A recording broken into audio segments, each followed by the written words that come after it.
Assalamualaikum warahmatullahi wabarakatuh.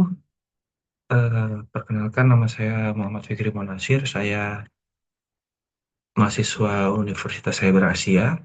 Di sini saya ingin mempresentasikan ujian akhir semester Sistem Pengendalian Manajemen, yaitu judulnya Pengukuran Kinerja Keuangan dan Pengaruhnya.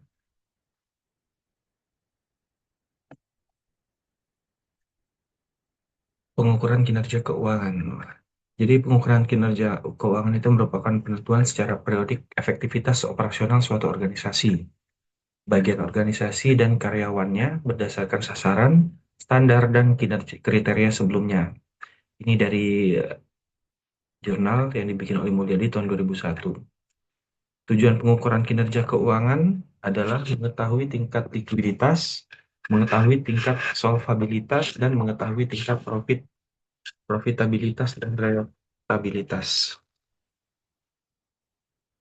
Selanjutnya, pengukuran kinerja keuangan, ringkasan pengukuran merefleksikan kumpulan atau pengaruh bottom line dari berbagai area kinerja. Contohnya yaitu laba akuntansi yang mencerminkan seluruh pengaruh dari pendapatan dan keputusan yang berhubungan dengan biaya. Ini eh, listnya yang pertama pengukuran pasar, yang kedua pengukuran akuntansi, dan yang ketiga kombinasi pengukuran.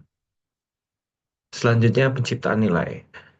200 tahun bekerja di bidang ekonomi dan keuangan mengindikasikan bahwa kesejahteraan sosial akan dimaksimalkan ketika semua perusahaan dalam perekonomian berusaha untuk memaksimalkan nilai total perusahaan yang dimiliki. Dari Michael Jensen. Idealnya untuk mengabarkan keberhasilan dengan tepat, pengukuran kinerja seharusnya meningkat ketika nilai diciptakan dan menurun ketika ditiadakan. Kinerja tindakan pasar. Salah satu cara untuk menilai perubahan nilai adalah dengan menggunakan pengukuran pasar dari kinerja yang didasarkan pada perubahan nilai pasar atau perusahaan, atau dividen yang juga diperhatikan, return kepada para pemegang saham.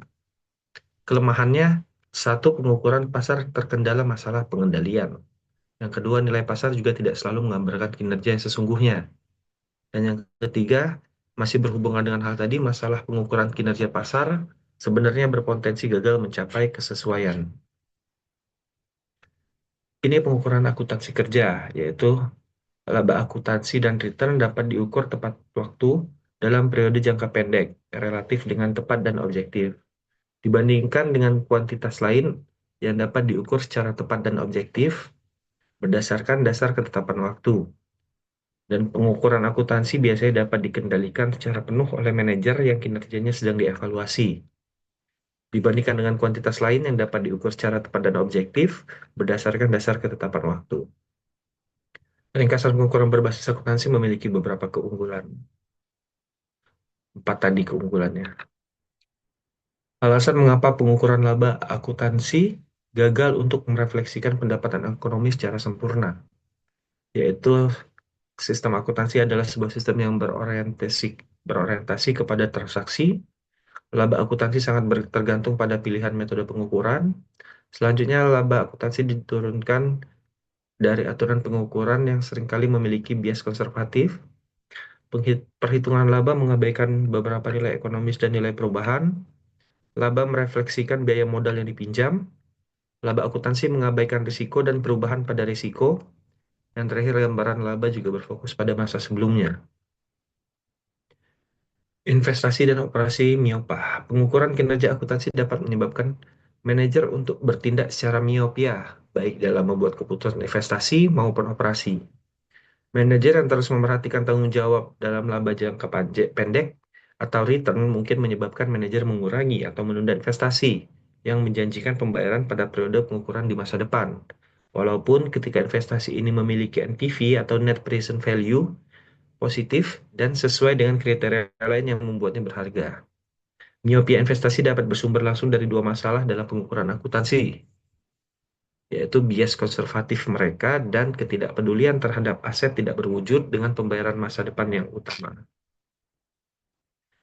Ini adalah ukuran kinerja Return on Investment atau ROI. Bentuk organisasi berdivisi dimulai sejak 1920, yaitu ketika DuPont Company diperkenalkan. Penggunaannya menyebar cepat setelah Perang Dunia II sebagai bentuk respon dari meningkatnya ukuran dan kompleksitas organisasi. Saat ini bentuk divisi dari organisasi digunakan pada beberapa perusahaan yang berukuran cukup besar. ROI, Return of Investment, adalah rasio dari laba akuntansi yang dihasilkan oleh divisi dibagi dengan investasi yang ada dalam divisi. Perusahaan yang terbagi menjadi divisi-divisi biasanya menggunakan beberapa bentuk dari berbagai kemungkinan pengukuran ROI untuk mengevaluasi kinerja divisi. Berikut ada gambar bagian formula yang menampilkan hubungan ROI yang mempengaruhi. Selanjutnya, masalah yang disebabkan oleh tipe pengukuran ROI, laba akuntansi. Masalah satu adalah laba akuntansi. ROI memiliki semua keterbatasan dari pengukuran laba, seperti kecenderungan untuk menghasilkan miopia manajemen. Untuk umum dari perpindahan perilaku yang kami diskusikan di bagian sebelumnya. Yang kedua adalah tendensi pengukuran. Fokus yang sempit pada ROI dapat membawa manajer divisi untuk membuat keputusan memperbaiki ROI divisi meskipun keputusannya tidak sesuai dengan kepentingan yang terbaik bagi perusahaan. Selanjutnya, pengukuran ROI dapat menciptakan masalah suboptimasi dan mendorong manajer untuk membuat investasi yang membuat divisi mereka terlihat baik meskipun investasi tidak sesuai dengan kepentingan terbaik bagi perusahaan. Contoh dari optimisasi kegagalan untuk berinvestasi pada proyek yang bermanfaat. Ini asumsi biaya perusahaan modal 15%, divisi A dan divisi B. Situ laba sebelum pajaknya $100 di divisi A, $100.000, dan divisi B $400.000. Investasinya $1 juta, dan divisi B sama $1 juta. Jadi ROI pada divisi A hanya 10% dan divisi B 40%. Asumsi pada kemungkinan investasi yang baik bagi perusahaan, investasi sebesar $100.000 untuk menghasilkan $20.000 per tahun. Situasi barunya, tadi situasi dasar, laba sebelum pajak $120.000 untuk divisi A dan divisi B $420.000. Investasi $1.100.000, $1.100.000, dan investasi di divisi B sama. Return pada investasi di divisi A 10,9 dan divisi B 38,2. Dan ini contoh dari optimisasi kegagalan untuk berinvestasi pada proyek yang tidak bermanfaat. Yang tadi, ini sinyal kinerja yang menyesatkan.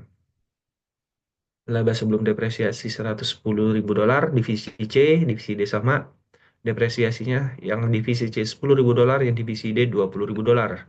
Jadi laba setelah depresiasi, divisi C $100.000 dan divisi D $90.000.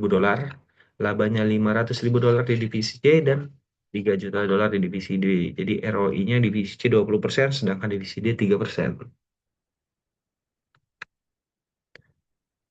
Yang di bawahnya adalah divisi E dari 3 tahun.